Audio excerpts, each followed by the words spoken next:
Assalamualaikum warahmatullahi wabarakatuh. Pada kesempatan kali ini kita akan masuk ke materi Master Production Scheduling atau jadwal induk produksi. Pada sesi sebelumnya kita sudah mempelajari perencanaan agregat. Perencanaan agregat merupakan perencanaan produksi yang dilakukan pada level top management, tujuannya untuk menyeimbangkan kapasitas dengan permintaan. Biasanya perencanaan agregat merupakan perencanaan jangka menengah dan jangka panjang, dilakukan pada level family product.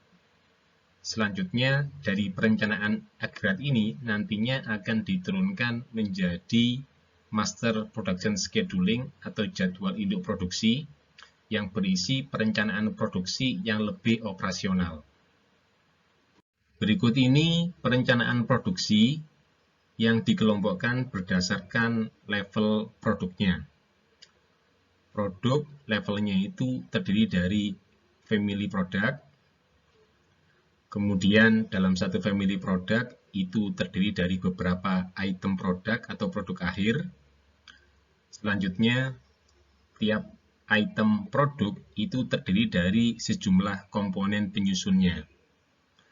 Perencanaan agregat merupakan perencanaan produksi pada level family product. Dalam satu family product, nantinya ada sharing penggunaan resource. Selanjutnya, perencanaan agregat itu bisa diturunkan menjadi Master Production Scheduling atau jadwal induk produksi. Di Master Production Scheduling ini berisi produk apa yang mau dibuat, jumlahnya berapa, kapan membuatnya. Selanjutnya, dari Master Production Scheduling ini bisa dibuat yang namanya Material Requirement Planning. Di Material Requirement Planning ini menentukan komponen apa yang dibutuhkan untuk membuat suatu produk. Bahan bakunya butuh bahan baku apa saja, berapa jumlahnya, kapan dibutuhkan. Sehingga kalau kita mempelajari berbagai macam perencanaan produksi, itu nantinya akan saling terkait antara perencanaan produksi pada level family dengan perencanaan produksi pada level item atau produk akhir, dan juga nantinya itu juga akan terkait dengan perencanaan kebutuhan material pada Material Requirement Planning. Jadwal induk produksi digunakan untuk membuat detail perencanaan produksi. Pada beberapa jenis proses produksi, pemenuhan permintaan dapat dilakukan secara instan. Sebagai contoh, pada proses produksi martabak dan terang bulan, perubahan pada jumlah permintaan dapat segera ditangani dengan mudah selama persediaan bahan bakunya masih mencukupi.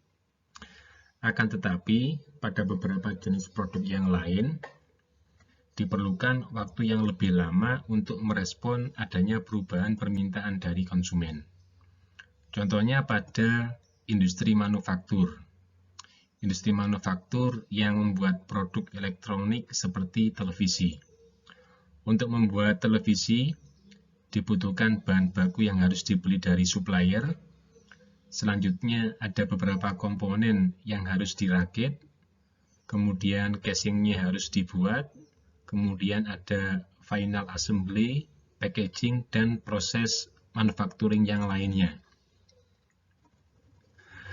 Kalau misalkan semua proses tersebut tidak dijadwalkan dengan baik, tentunya akan sulit bagi pabrik tersebut untuk bisa mengirimkan produknya secara tepat waktu dan tepat jumlah kepada konsumennya. Dari situlah kita melihat bahwa pentingnya menyusun jadwal induk produksi dengan baik dan tepat. Jadi definisi dari Master Production Scheduling atau jadwal induk produksi, definisinya adalah statement yang menyatakan apa yang mau dibuat, seberapa banyak yang dibuat, dan kapan membuatnya. Untuk menjawab apa, seberapa banyak, dan kapan, tentunya di sini membutuhkan beberapa data. seperti data hasil dari peramalan permintaan. Selanjutnya ada data kapasitas produksi dan juga ada persediaan produk akhir yang sebelumnya sudah dimiliki. Bisa jadi apa yang dijadwalkan untuk diproduksi jumlahnya belum tentu dengan apa yang diramalkan. Kalau sebelumnya punya persediaan produk akhir yang cukup banyak, mungkin hanya sebagian dari hasil ramalan yang akan diproduksi. Berikut ini merupakan fungsi dari MPS. Yang pertama tentunya MPS mempunyai fungsi untuk menjadwalkan produksi. Jadi MPS berisi produk apa yang mau dibuat, jumlahnya berapa, selanjutnya kapan produk tersebut harus dimulai produksi dan kapan dikirimnya. Dari informasi penjadwalan produksi tersebut, selanjutnya juga bisa diketahui kapan harus melakukan pembelian komponen atau material ke supplier. Fungsi yang lain dari MPS bisa dijadikan sebagai input untuk perencanaan kebutuhan material. Kalau membuat perencanaan kebutuhan material dalam sistem MRP, yaitu dalam sistem Material Requirement Planning, yang nantinya juga akan kita pelajari pada sesi yang akan datang, itu membutuhkan MPS. Pada sistem MRP, kebutuhan bahan bakunya, kebutuhan komponennya, itu tergantung dari seberapa banyak produk akhir yang mau dibuat. Selanjutnya, fungsi lain dari MPS bisa digunakan sebagai dasar untuk menentukan kebutuhan sumber daya. Misalkan, untuk 4 minggu ke depan akan direncanakan memproduksi suatu produk dengan jumlah sekian, maka selama 4 minggu ke depan bisa ditentukan kira-kira kebutuhan resource-nya seperti kebutuhan tenaga kerja, kira-kira lebih tepatnya mau direncanakan berapa orang yang mau dipekerjakan. Fungsi yang lain dari MPS bisa digunakan sebagai dasar untuk membuat janji pengiriman kepada konsumen. Kalau misalkan konsumen menanyakan status pesanannya, apakah sudah dikerjakan atau belum, kalau misalkan sudah dikerjakan kira-kira progresnya sudah berapa persen, maka informasi tersebut bisa dilihat di MPS. Atau misalkan ada konsumen yang ingin pesan produk, kemudian konsumen tersebut meminta pengiriman produknya dikirim pada tanggal tertentu. Untuk menjawab dengan pasti apakah permintaan konsumen tersebut bisa dikirim sesuai dengan tanggal yang telah ditentukan oleh konsumen, informasinya itu bisa dilihat di MPS. Misalkan kalau konsumen minta dikirim produknya kira-kira 2 minggu lagi, dari MPS yang ada kira-kira selama 2 minggu ini mungkin nggak memproduksi sesuai dengan permintaan dari konsumen tersebut. Oh, ternyata dilihat dari MPS, mesinnya selama 2 minggu ke depan itu jadwalnya sedang penuh. Sehingga kita bisa menjawab ke konsumen bahwa permintaannya belum bisa dipenuhi karena mesinnya sedang penuh. Jadi itu fungsi lain dari MPS. Dan MPS ini itu juga bisa di-sharing infonya kepada bagian marketing. Karena bagian marketing yang sering berhubungan langsung dengan konsumen. Sehingga bagian marketing bisa memberikan janji pengiriman kepada konsumen berdasarkan data yang ada. Kita bisa melihat perbedaan antara Sales and Operations Planning dan Master Production Scheduling. Sales and Operation Planning itu nama lain dari perencanaan agregat. Kalau perencanaan agregat, item yang direncanakan itu pada level family product. Dalam satu family product terdiri dari beberapa item produk akhir. Cirinya, produk berada dalam satu family yang sama jika produk tersebut menggunakan resource yang sama, atau istilahnya ada sharing resource. Misalkan sama-sama dikerjakan oleh tenaga kerja yang sama.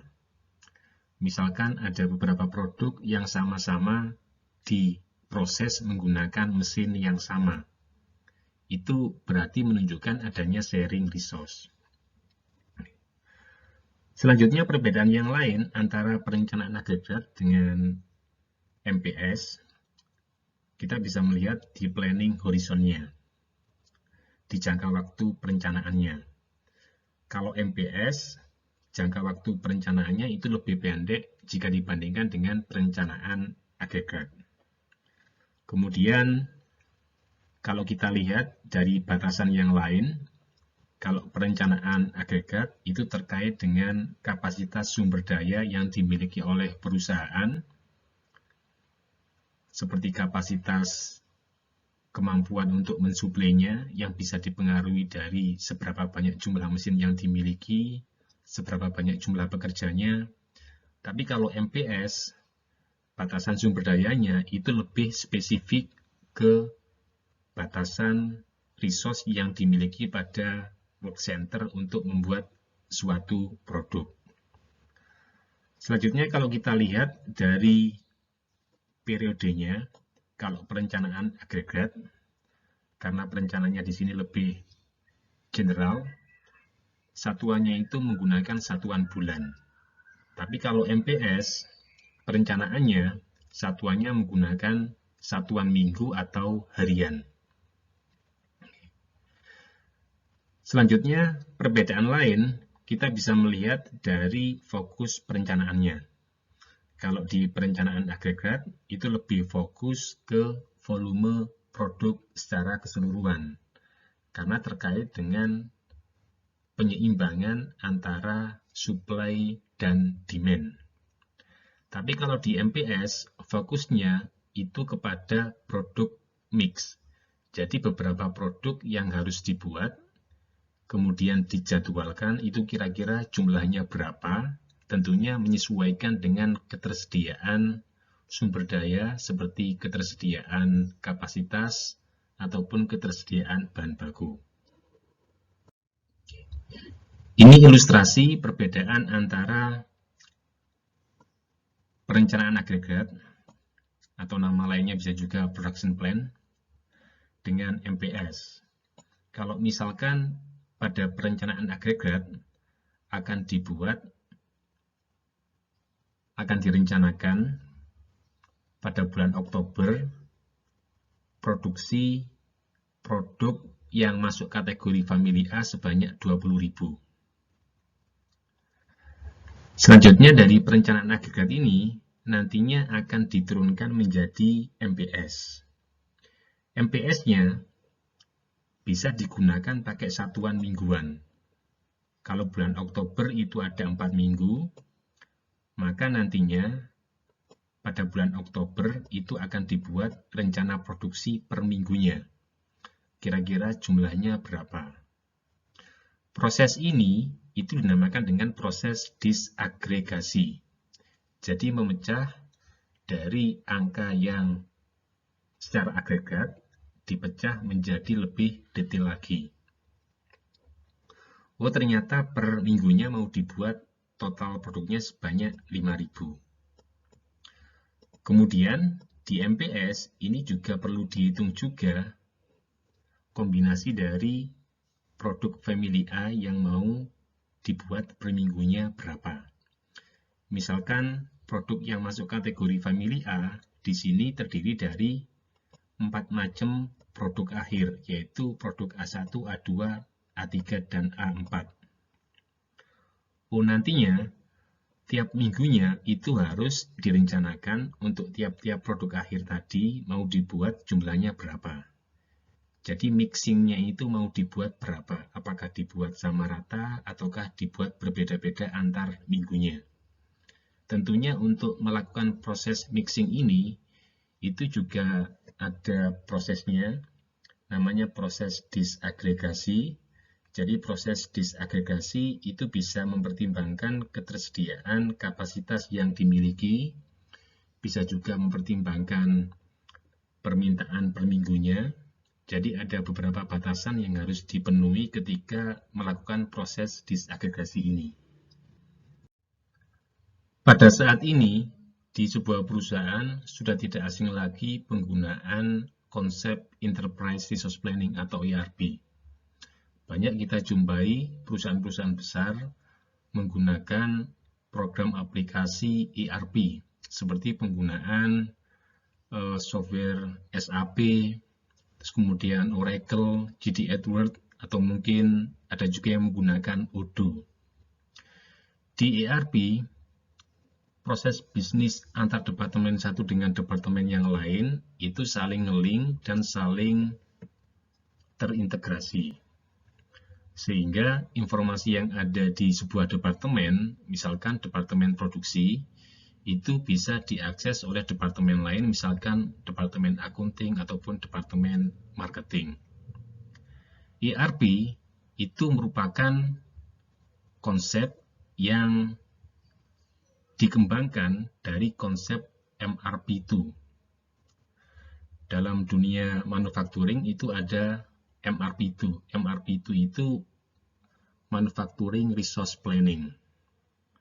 Pada awalnya, Manufacturing Resource Planning itu mengintegrasikan beberapa proses yang ada di manufaktur. Selanjutnya, karena keberhasilan dari sistem integrasi tersebut, banyak manfaat yang bisa diambil. Selanjutnya, integrasinya itu bukan hanya pada proses manufacturing aja, tapi juga berkembang ke proses-proses bisnis yang lain seperti terintegrasi ke bagian marketing, bagian keuangan, bagian human resource development, dan juga bagian-bagian yang lainnya. Pada manufacturing resource planning, kita lihat ada beberapa perencanaan produksi yang saling terkait. Yang pertama ada production plan atau perencanaan agregat. Ini yang sudah kita pelajari pada sesi yang sebelumnya. Nantinya perencanaan agregat ini itu juga berhubungan dengan master production scheduling yang kita pelajari pada sesi kali ini. Selanjutnya, master production scheduling itu nantinya akan digunakan sebagai input untuk membuat material requirement planning atau perencanaan kebutuhan bahan baku dan juga komponen. Selanjutnya ada juga yang namanya perencanaan kapasitas. Perencanaan kapasitas pada tiap-tiap level perencanaan produksi itu namanya berbeda-beda. Ada resource planning, ini untuk perencanaan kapasitas yang jangka panjang. Kemudian ada ROCAT capacity planning. ROCAT capacity planning ini digunakan untuk perencanaan kapasitas dan juga digunakan untuk mengecek apakah master production scheduling yang telah dibuat itu visible untuk dikerjakan atau tidak. Kalau misalkan MPS yang dibuat ternyata tidak sesuai dengan kapasitas yang dimiliki, maka MPS yang dibuat itu harus ada penyesuaian. Jadi sangat banyak proses-proses yang terkait di dalam manufacturing resource planning ini. Jadi semua perencanaan produksi, mulai dari MPS, Material Requirement Planning, Kemudian ada juga perencanaan kapasitas seperti ROCAT Capacity Planning dan juga Capacity Requirement Planning. Ini nantinya juga akan dipelajari pada mata kuliah PPIC. Untuk membuat MPS tentunya membutuhkan sejumlah input. Input yang pertama di sini production plan. Production plan dihasilkan dari perencanaan agregat. MPS idealnya memang harus sinkron dengan production plan yang dihasilkan dari perencanaan agregat. Pada perencanaan agregat sebelumnya kan sudah ditentukan kira-kira kapasitas yang harus dimiliki oleh sebuah perusahaan kira-kira seberapa besar jumlahnya. Sehingga dari perencanaan agregat kan bisa direncanakan ketersediaan sumber dayanya, misalkan tenaga kerjanya. Kalau MPS-nya tidak sinkron dengan perencanaan agregat, nantinya dikhawatirkan MPS-nya tidak akan bisa terrealisasi dengan baik. Memang ada beberapa perusahaan ketika membuat MPS tidak berdasarkan perencanaan agregat. Ada juga yang cuma berdasarkan demand dari konsumen. Tentunya tiap perusahaan itu mempunyai pertimbangan yang berbeda-beda dan juga mempunyai kondisi yang berbeda-beda. Selanjutnya, ketika membuat MPS, itu juga dibutuhkan data permintaan, seperti data peramalan, kemudian data pesanan konsumen, kemudian ada juga data safety stock atau persediaan pengaman. Jadi persediaan pengaman ini digunakan sebagai persediaan untuk jaga-jaga kalau sewaktu-waktu ada kenaikan jumlah permintaan konsumen. Kemudian ketika membuat MPS juga dibutuhkan data terkait dengan kira-kira seberapa besar kapasitas gudang yang digunakan untuk menyimpan produk jadinya. Karena sebagian produk yang dihasilkan itu belum tentu semuanya langsung dikirim ke konsumen.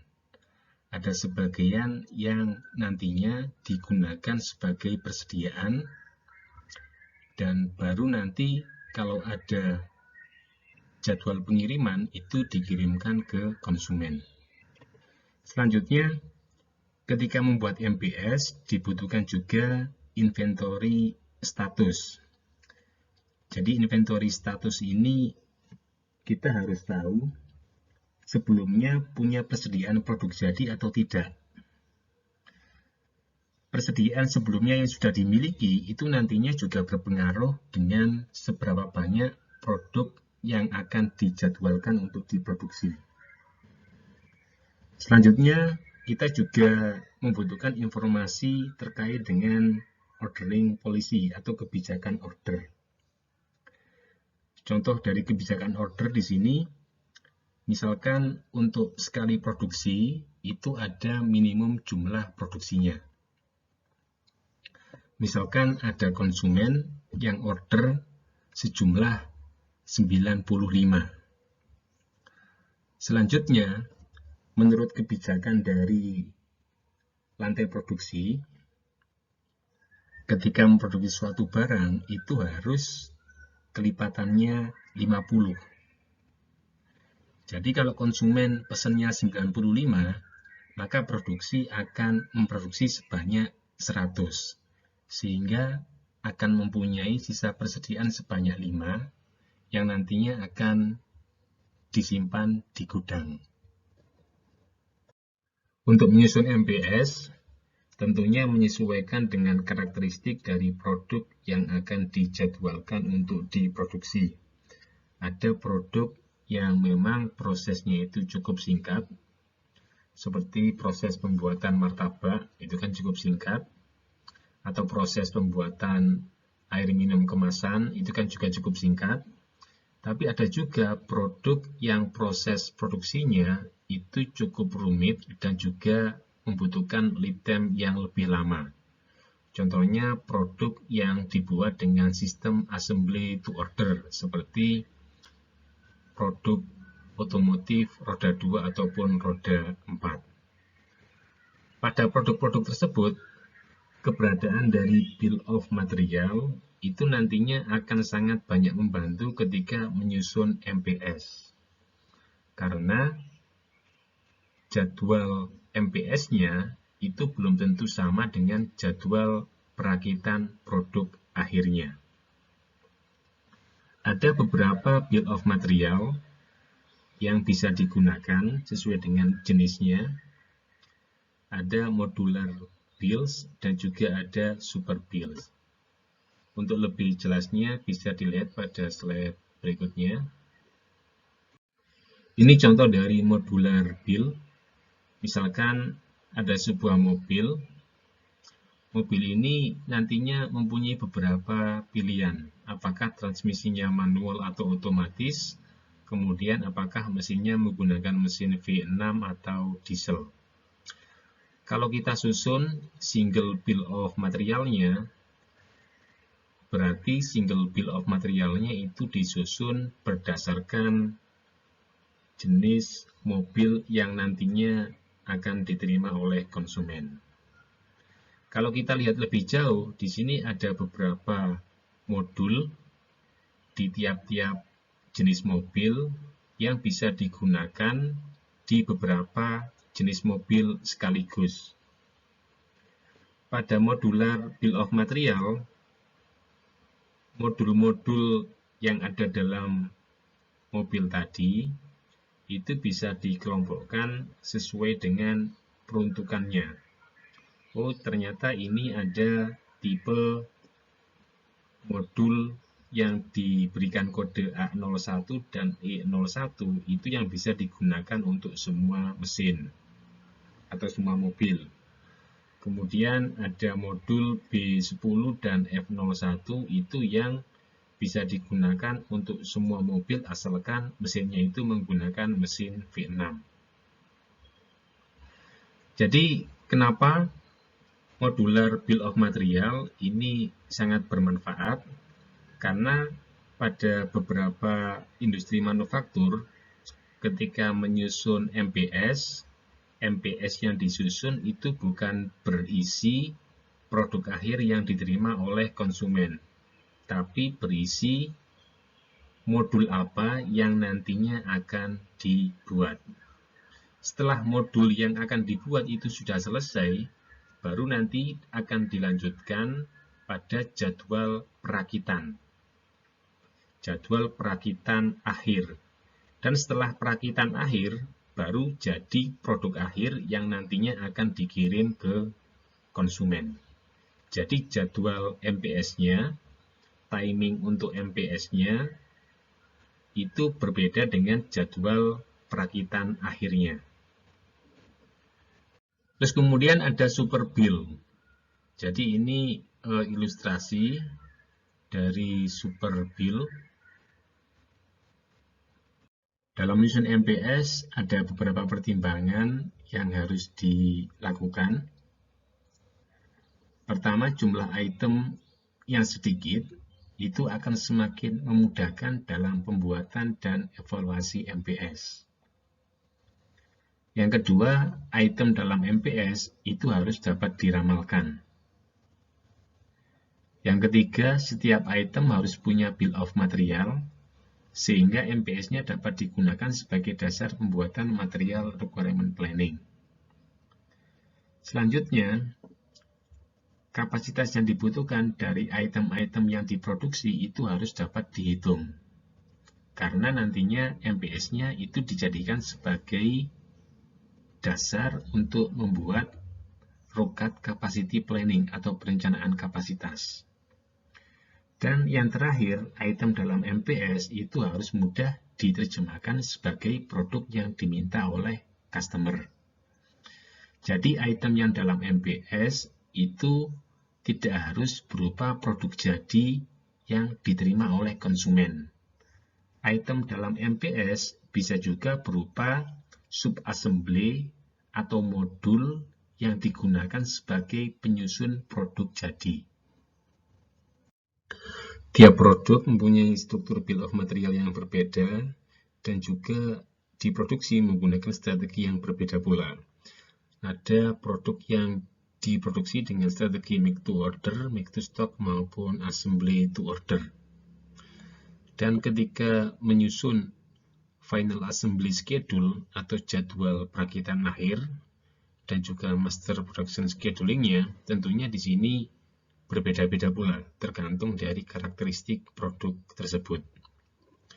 Ada produk yang masuk dalam kategori piramid. Piramid ini bisa MTO dan MTS, ataupun piramid bisa dikategorikan ada yang inverted pyramid untuk MTO maupun untuk MTS. Kalau yang piramid, ini yang untuk MTO dan MTS, produk yang dipasarkan ke konsumen, variasinya itu tidak begitu banyak, tapi produk tersebut disusun dari material dengan variasi yang jumlahnya jauh lebih besar. Jadi dari macam-macam material, kemudian mengerucut menjadi produk yang jumlahnya lebih sedikit. Kalau yang masuk dalam kategori ini,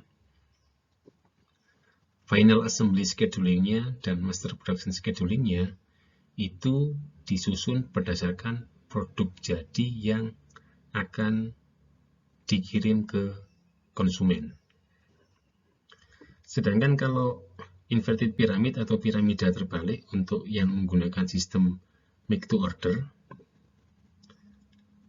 di sini ada material dengan variasi yang jumlahnya sedikit, kemudian material yang jumlahnya sedikit tersebut dikembangkan sehingga menjadi produk akhir dengan variasi yang jauh lebih banyak. Di inverted pyramid yang menggunakan sistem make to order, master production schedulingnya itu disusun pada level material. Sedangkan final assembly schedulingnya disusun pada level produk jadi. Sedangkan inverted pyramid untuk make to stock, material yang ada ini jumlahnya nggak banyak, kemudian bisa dikembangkan menjadi produk akhir yang jumlahnya jauh lebih banyak. Karena make to stock itu produksi dibuat, dijalankan tanpa perlu menunggu adanya permintaan dari konsumen, maka final assembly schedulingnya dan master production schedulingnya itu dibuat pada level produk akhir. Sedangkan untuk yang bentuknya hourglass, ini seringkali dijumpai pada sistem assembly to order, meskipun ada juga beberapa yang make to stock. Material yang ada jumlahnya banyak, kemudian material tersebut digunakan untuk menyusun modul-modul atau sub-assembly yang jumlahnya lebih sedikit. Kemudian modul-modul atau sub-assembly tersebut kemudian dikembangkan sehingga menghasilkan produk akhir yang variasinya jauh lebih besar. Contoh yang bentuknya hourglass ini bisa dijumpai pada pabrik mobil. Jadi pabrik mobil tadi menyusun master production schedulingnya itu pada level modul atau sub-assembly. Jadi MPS-nya itu berisi modul apa yang mau dibuat, sub-assembly apa yang mau dibuat. Sedangkan final assembly schedulingnya itu berisi perakitan produk akhir apa yang akan dikirim ke konsumen. Misalkan mobil tipe apa dengan warna apa yang akan dikirim ke konsumen dan itu perlu diassembly di tahap akhir. Yang pertama ini ada piramid bill of material yang menggunakan sistem produksi make to order. Kalau make to order, produk akan dibuat jika sudah ada pesanan dari konsumen. Jadi yang bentuknya piramid, produk akhir jenisnya itu sedikit dan tidak di stok karena harganya relatif mahal, misalkan pesawat terbang ataupun superkomputer. Dan produk tersebut disusun dengan material komponen penyusun yang jumlahnya itu sangat banyak. Pada kategori ini, MPS-nya jadwalnya sama dengan jadwal perakitan akhir.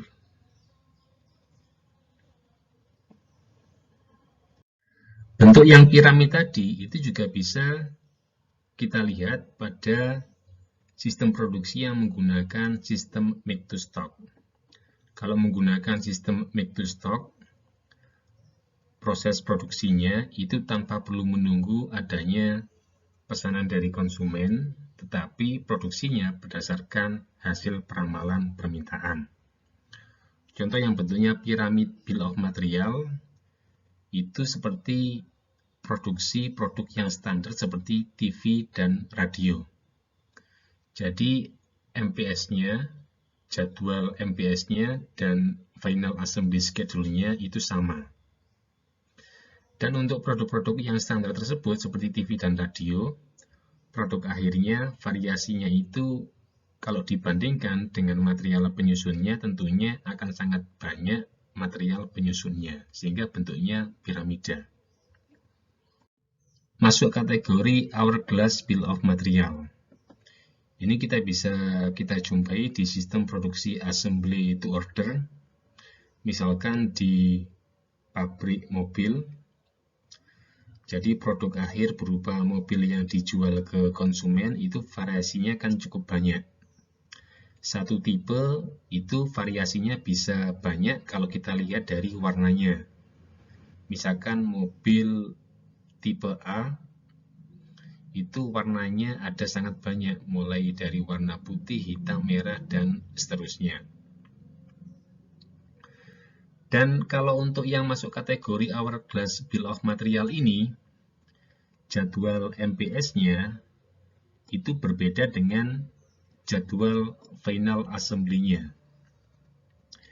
MPS-nya itu digunakan untuk merencanakan modul-modul yang akan dibuat atau sub-sub assembly penyusun dari mobil tersebut. Kalau mobil di sini modulnya penyusun sub assembly-nya itu kan ada mesin, ada transmisi, dan juga modul-modul yang lain. Jadi MPS-nya di pabrik mobil itu digunakan untuk menentukan modul apa yang mau dibuat, sub assembly apa yang mau dibuat, jumlahnya berapa, dan kapan dibuatnya. Dan untuk penyusunan MPS ini itu juga bisa berdasarkan perencanaan agregat maupun dari hasil ramalan permintaan. Sedangkan final assembly scheduling-nya atau jadwal perakitan akhirnya itu nantinya akan dilakukan setelah modul-modul atau sub-assembly-nya itu sudah jadi. Jadi final assembly schedule-nya itu baru dikerjakan ketika sudah ada permintaan mobil tipe tertentu dengan warna tertentu dari main dealer-nya. Kalau kita lihat alur supply chain-nya untuk produk mobil itu kan dimulai dari pabrik mobil mengirimkan mobilnya ke main dealer mengirimkan ke dealer, baru dealer dikirimkan ke konsumen. Jadi pabrik mobilnya itu akan melakukan final assembly ketika sudah tahu bahwa dari main dealer itu meminta mobil untuk tipe tertentu dengan warna tertentu, jumlahnya sekian, dan perlu dikirimkan kapan. Karena akan sangat ribet kalau pabrik mobil tadi itu membuat perencanaan produksi untuk produk akhir berupa mobil yang dikirim ke konsumen. Karena variasinya itu sangat banyak sekali. Dan juga untuk tiap-tiap produk akhir yang diminta oleh konsumen itu bisa berbeda-beda permintaannya. Sehingga akan lebih praktis bagi pabrik mobil membuat MPS-nya pada level sub-assembly atau mobil, dan baru jadwal perakitannya itu akan dilakukan ketika sudah ada permintaan dari main dealer. Ketika menyusun MPS, perlu ditentukan planning horizon yang tepat. Planning horizon ini nantinya terkait dengan lead time untuk menentukan apakah dapat melakukan perubahan pada rencana produksi yang telah ditentukan sebelumnya. Planning horizon ini terdiri dari cumulative lead time dan visibility. Cumulative lead time kita bisa menghitungnya mulai dari proses pengadaan material atau bahan baku, kemudian ditambah dengan waktu untuk proses fabrikasi, waktu untuk assembly, dan juga waktu untuk packaging. Dan ada lagi waktu visibility. Jadi visibility ini penambahan waktu yang digunakan jika ada kondisi tertentu. Misalkan membutuhkan waktu untuk mengambil keputusan yang lebih rasional dalam perencanaan MPS. Waktu tersebut bisa dialokasikan di visibility. Jadi planning horizonnya tidak dipas sama dengan cumulative lead time-nya, tapi di sini ada allowance-nya ditambahi sedikit untuk jaga-jaga kalau suatu waktu dibutuhkan. Untuk menentukan planning horizon, maka kita perlu tahu bill of material dari sebuah produk beserta lead time untuk tiap-tiap proses dari pembuatan komponennya. Misalkan di sini ada produk A terbuat dari komponen B, C, dan D. Untuk merakit A dari B, C, dan D dibutuhkan lead time sebanyak 2 periode. Untuk merakit B dari komponen E dan F dibutuhkan sebanyak 4 periode. Dan untuk proses pembuatan atau pengadaan item E dibutuhkan waktu sebanyak 6 periode. Dan kita juga bisa melihat informasi untuk item-item yang lainnya. Dari informasi bill of material yang sebelumnya tadi beserta lead time-nya, kita bisa menentukan kira-kira kumulatif lead time-nya itu kira-kira seberapa lama. Kalau produk A itu tersusun dari item B dan D, B dari E dan F, dan seterusnya, maka untuk menghasilkan produk A itu dibutuhkan periode kurang lebih 27 periode. 27 periode itu kumulatif lead time dari proses pengadaan item yang di bill of material posisinya paling bawah sampai item-item tersebut dirakit menjadi produk jadi produk A.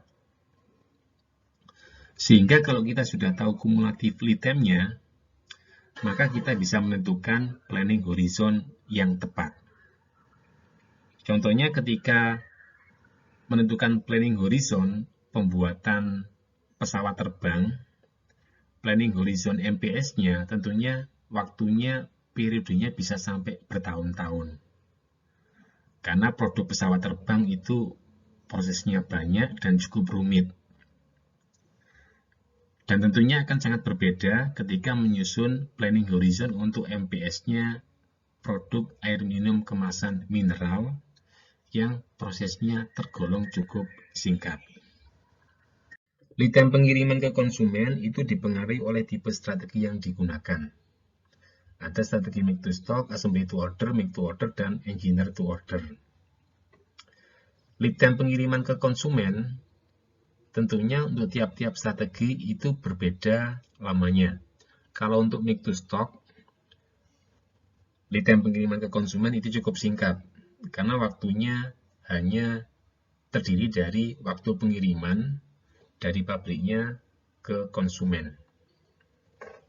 Sedangkan assembly to order, waktu pengiriman ke konsumennya, itu bukan hanya waktu pengiriman produk jadi ke konsumen, tapi ditambah dengan waktu untuk mengassembly-nya. Jadi contohnya misalkan kalau pabrik mobil mengirimkan produknya ke main dealer, maka waktu pengirimannya itu merupakan waktu assembly akhirnya ditambah dengan waktu pengiriman dari pabriknya itu ke lokasi main dealernya. Sedangkan make to order, waktu pengiriman ke konsumen itu lebih lama lagi. Karena make to order itu baru membuat produk ketika sudah ada permintaan dari konsumen. Sehingga waktu pengirimannya merupakan akumulasi dari proses manufaktur ditambah dengan assembly ditambah dengan proses pengiriman. Sedangkan engineer to order itu prosesnya lebih lama lagi. Seperti produk kapal pesiar, prosesnya itu bisa sampai bertahun-tahun. Lead time-nya itu dihitung mulai dari proses pengadaan materialnya. Karena desain kapal pesiar itu di sini berbeda-beda, maka tiap kapal pesiar yang baru itu juga perlu pengadaan material yang berbeda pula. Dalam menyusun MPS, bukan berarti ketika MPS sudah disusun itu tidak diperbolehkan adanya perubahan. Perubahan dalam MPS itu tetap bisa dilakukan, tetapi harus memperhatikan batasan yang ada seperti lead time, ketersediaan material, dan kapasitas produksi. Kalau mau merubah-rubah MPS itu boleh saja, tapi tentunya semakin sedikit perubahannya, maka akan membuat MPS-nya itu lebih stabil. Dan untuk membuat perencanaan MPS-nya itu lebih stabil, maka ada pembagian zona waktu, yaitu demand time fence dan planning time fence. Jadi gambar ini menunjukkan pembagian zona waktu tadi. Ada zona 1. Zona 1 ini batasnya adalah mulai saat ini sampai dengan demand time fence. Kemudian zona 2 mulainya demand time fence sampai dengan plan time fence. Kemudian ada zona 3. Zona 3 ini mulai dari plan time fence sampai dengan planning horizon. Kalau untuk DTF, demand time fence, itu hanya berlaku pada sistem yang menggunakan assembly to order dan make to order. Kalau make to stock itu tidak ada DTF-nya. Demand time fence itu jangka waktu yang diperlukan untuk merealisasikan order mulai dari order masuk hingga barang dikirim. Kalau untuk sistem yang menggunakan assembly to order, demand time fence berarti sama dengan lead time perakitan produk akhirnya. Kalau untuk plan time fence, itu adalah jangka waktu perencanaan. Jadi plan time fence itu merupakan kumulatif lead time dari pembuatan produk tersebut. Selama zona 1, idealnya tidak diperbolehkan merubah-rubah jumlah produk yang mau dibuat, karena perubahan jumlah produksi itu akan mengakibatkan dampak yang merugikan seperti keterlambatan pengiriman ke konsumen ataupun ada tambahan biaya-biaya lain seperti tambahan biaya untuk merubah atau menaikkan kapasitas. Berdasarkan pembagian zona tadi, zona 1 itu idealnya tidak dilakukan perubahan jumlah produksi pada MPS. Meskipun demikian, perubahan produksi itu bisa saja dilakukan, tetapi harus dengan persetujuan pihak manajemen yang lebih tinggi. Karena nanti ada kaitannya dengan konsekuensi yang harus ditanggung, itu cukup besar dampaknya. Sedangkan pada zona 2, yaitu antara demand time fence sampai dengan plan time fence, di sini diperbolehkan terjadi penggantian kombinasi tipe item yang akan diproduksi, asalkan materialnya masih tersedia. Namun pada zona ini tidak dapat dilakukan perubahan laju produksi. Sedangkan pada zona 3, yaitu zona di atasnya plan time fence sampai dengan akhir horizon perencanaan, ini lebih bebas untuk melakukan perubahan baik kombinasi jenis produk akhir maupun laju produksi. Jadi pembagian zona tadi digunakan untuk acuan kira-kira apa yang masih diperbolehkan dirubah ketika menyusun MPS dan apa yang sebaiknya tidak perlu dirubah ketika menyusun MPS pada periode yang telah ditentukan. Ada beberapa jenis order yang bisa ditemui pada MPS. Jenis order ini bisa disesuaikan dengan zona waktunya.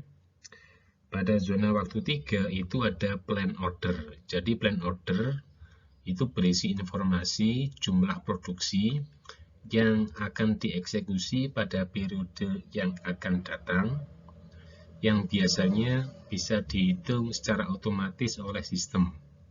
Misalkan sistemnya di sini sudah menggunakan sistem terkomputerisasi yang sudah disetting formulasi perhitungannya dengan memasukkan data demand, data stok, sehingga otomatis dari sistem bisa dihitung berapa jumlah yang harus diproduksi. Kemudian di zona 2 itu ada firm plan order. Jadi kalau firm plan order atau FPO, ini jumlah produk yang akan diproduksi dan ini sudah disetujui oleh orang yang membuat MPS-nya. Tetapi angka ini belum dirilis ke bagian manufacturing. Sedangkan di zona 1 itu ada order. Order ini berarti perintah produksi yang akan dijalankan oleh bagian manufacturing. Pada penyusunan MPS, MPS-nya idealnya berisi beberapa informasi yang dibutuhkan.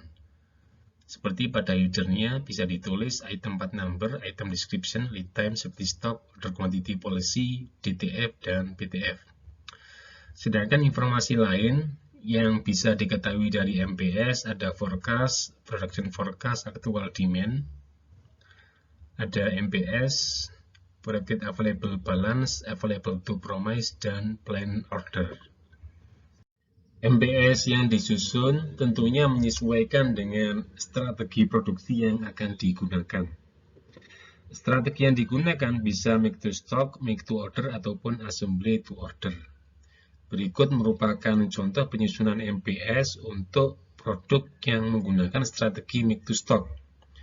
Jadi strategi make to stock, proses produksi bisa dilakukan dengan berdasarkan peramalan permintaan, tanpa perlu menunggu adanya permintaan dari konsumen.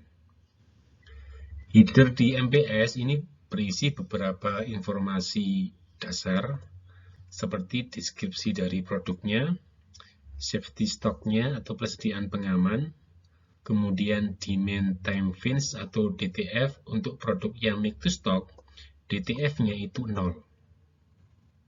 Kemudian ada plan time fins. Jadi plan time fins-nya di sini 5 periode. Plan time fins itu bisa diperoleh dari kumulatif lead time untuk menghasilkan produk ini. Dan untuk lead time produksinya, generator ini membutuhkan waktu sebanyak 3 periode. Sedangkan kebijakan order quantity-nya atau kebijakan produksinya dalam satu kali produksi itu digunakan untuk memenuhi 3 period net requirement. Jadi sekali produksi untuk kebutuhan bersih selama 3 periode. Dan di baris ini ada beberapa informasi yang ditampilkan. Karena ini make to stock, maka menggunakan forecast. Sedangkan actual demand-nya tidak digunakan di sistem make to stock. Sedangkan di sini ada MPS. MPS ini merupakan informasi yang berisi jadwal penerimaan barang dari rencana order yang telah diturunkan sebelumnya. Di tabel ini ada jadwal penerimaan barang pada periode yang ketiga itu sebesar 15. Dan penerimaan barang ini pada periode yang ketiga ini merupakan penerimaan barang dari plan order yang telah diturunkan 3 periode sebelumnya. Nah, 3 periode sebelumnya ini kan sudah terlewati, sehingga tidak ditampilkan di tabel ini. Dan plan order sebanyak 15 ini itu sudah dijalankan. Setelah kita mengetahui forecast per periodenya, kemudian kita bisa mengestimasi projected available balance-nya, yang merupakan informasi perkiraan stok yang dimiliki. Kalau pada awal periode yang ke-1 punya stok generator sebanyak 14, selanjutnya pada periode yang ke-1 diperkirakan ada permintaan sebanyak 5, maka stok akhir pada periode yang ke-1 itu tinggal tersisa 9. Kalau misalkan ada rencana penerimaan barang seperti pada periode yang ketiga, maka perkiraan stoknya itu merupakan stok sebelumnya ditambah dengan rencana penerimaan barangnya dikurangi dengan forecast pada periode tersebut. Jadi kalau pada periode yang ketiga, stoknya di sini 13 itu diperoleh dari stok sebelumnya 6, kemudian ditambahkan dengan 15, kemudian dikurangi dengan 8. Oke. Dan pada MPS ini diperkirakan pada periode yang ke-6 itu akan mengalami shortage yang ditunjukkan dengan stoknya minus. Sehingga pada periode yang ke-6 itu perlu direncanakan penerimaan generator lagi. Nah, di sini kira-kira direncanakan berapa jumlahnya? Jumlah yang direncanakan itu adalah 3 period net requirement. Jadi permintaan bersih selama 3 periode, permintaan bersih selama 3 periodenya dihitung dari permintaan kotor selama 3 periode, periode 6, 7, dan 8, kemudian ditambahkan dengan safety stock-nya. Untuk persediaan pengaman, safety stock-nya di sini sebanyak 3. Kemudian dikurangi stok pada periode sebelumnya, yaitu sebanyak 4. Sehingga pada periode yang ke-6 itu direncanakan harus nerima barang sebanyak 16. Dan 16 itu masih rencana. Dan 16 itu nanti direncanakan ordernya itu akan dirilis pada periode yang ketiga. Kenapa pada periode yang ketiga? Karena di sini lead time-nya itu 3 periode. Sehingga kalau nerimanya pada periode yang ke-16, maka rencana produksinya itu harus diturunkan pada periode yang ketiga. Sama halnya dengan di MPS tadi, di MPS ini direncanakan terjadi penerimaan pada periode yang ketiga, maka perintah produksinya itu dilaksanakan pada 3 periode sebelumnya. Oke. Dan 16 ya kan, ini statusnya masih plan order, yaitu masih rencana order. Karena periode yang ketiga itu periode ke depan yang masih belum terlewati. Kalau periodenya sudah terlewati, namanya di sini bukan plan order lagi, tapi order yang sudah dijalankan. MPS yang dibuat itu perlu diupdate. Misalkan periode ke-1 itu sudah terlewati, dan ternyata pada periode yang ke-1, demand yang turun itu bukan 5 tapi 7. Sehingga ada selisih sebanyak 2. Dengan adanya selisih sebanyak 2 ini, maka juga akan mempengaruhi stok yang dimiliki. Yang sebelumnya diperkirakan sisa stoknya itu 9, ternyata berubah menjadi 7. Ketika berubah menjadi 7, maka plan order sebelumnya tadi, yang pada awalnya itu 16, disesuaikan lagi menjadi 18. 18 tadi, itu kan statusnya masih plan order.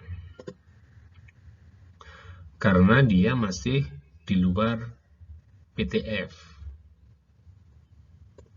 Tetapi ketika periode ke-1 di sini sudah terlewati, maka periode PTF-nya itu sudah berganti. Ketika PTF-nya 5 periode, maka PTF-nya dimulai dari periode 2 sampai dengan periode yang ke-6. Sehingga statusnya di minggu sebelumnya yang pada awalnya menjadi plan order, maka akan berubah menjadi MPS karena sudah masuk ke dalam kurun waktu PTF.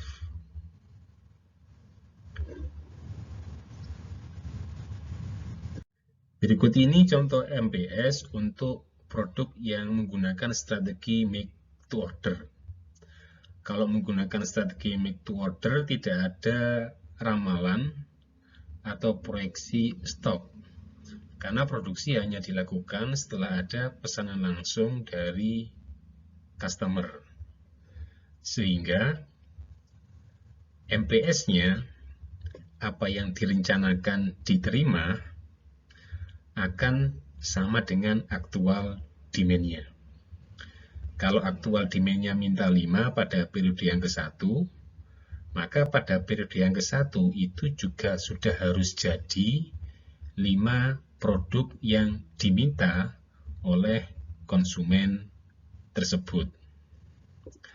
Ketika MPS-nya menggunakan sistem make to order, maka DTF-nya, demand time fins-nya, itu tidak sama dengan 0. Demand time fins-nya itu sama dengan lead time untuk memproduksi produk tersebut. Di sini misalkan demand time fins-nya sama dengan plan time fins-nya dan dianggap sebanyak 6 periode. Jadi untuk membuat produk digital controller ini, kalau dihitung kumulatif lead time-nya itu membutuhkan waktu 6 periode. Ada juga MPS yang masuk kategori hybrid system. Jadi MPS ini merupakan kombinasi antara MTO dengan MTS. Hybrid system ini cocok digunakan jika produk akhir terlalu mahal untuk di stok, tetapi harus tersedia sebelum ada permintaan. Sehingga di hybrid system ini menggunakan kombinasi antara forecast dengan demand aktual yang diterima dari konsumen.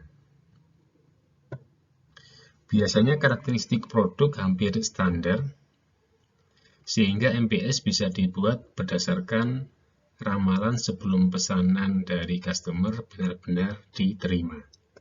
Ini adalah contoh MPS yang menggunakan hybrid system. Pada hybrid system ini juga di input data forecast dan juga data actual demand.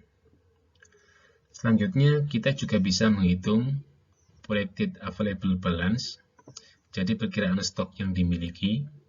Pada periode yang pertama ada actual demand sebanyak 4, kemudian forecast-nya sebanyak 7. Perkiraan stok pada akhir periode yang pertama berarti menggunakan actual demand-nya, sehingga perkiraan stok pada akhir periode yang pertama di sini sisa 7. Demikian juga dengan akhir periode yang kedua. Ada actual demand sebanyak 6, sehingga di sini sisa stok akhirnya sisa 1.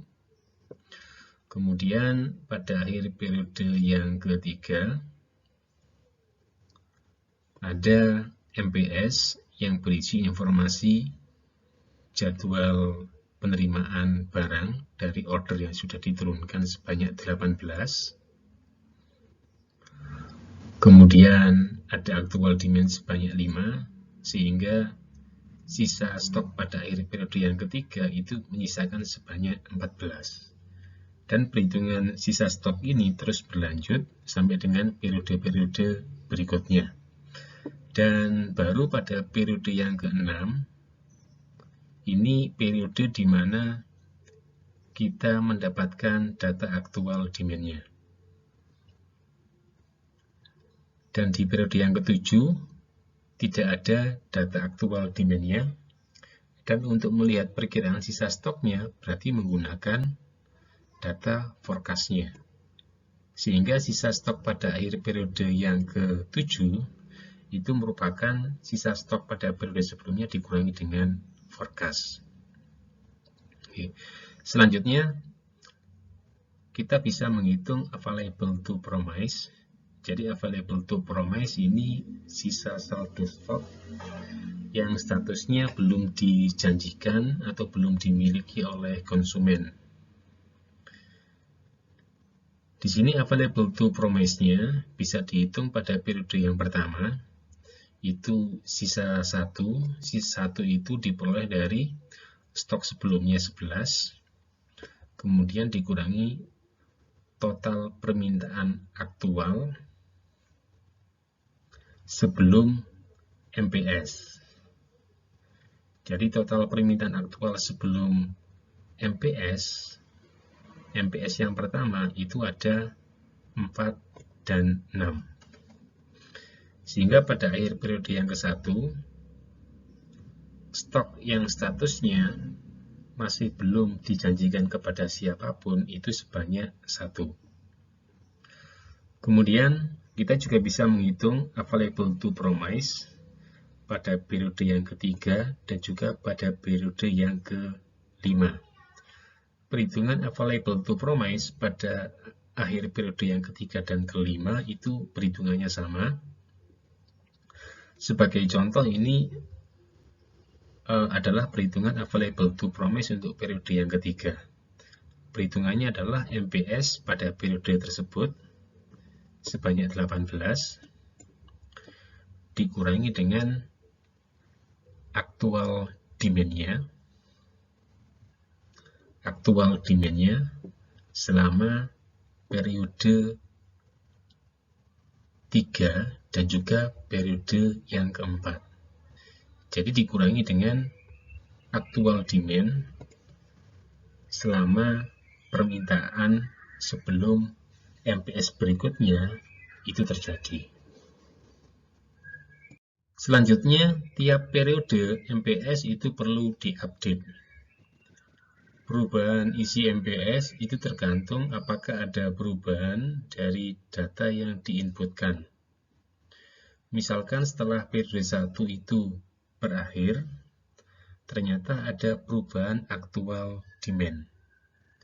Perubahan aktual demand-nya itu terjadi pada periode keempat dan kelima. Ketika ada perubahan aktual demand, maka data-data yang lainnya yang terkait dengan actual demand seperti projected available balance, kemudian available to promise, itu juga mengalami perubahan. Jadi updating perencanaan tiap periode itu memang suatu keharusan. Penyesuaian itu dilakukan ketika ada perubahan terhadap data yang diinputkan. Dapat disimpulkan bahwa Master Production Scheduling merupakan perencanaan produksi yang dibuat lebih detail. Ini akan sangat membantu perusahaan dalam rangka memenuhi permintaan konsumen agar dapat dipenuhi tepat waktu maupun tepat jumlah. Saya akhiri, wassalamualaikum warahmatullahi wabarakatuh.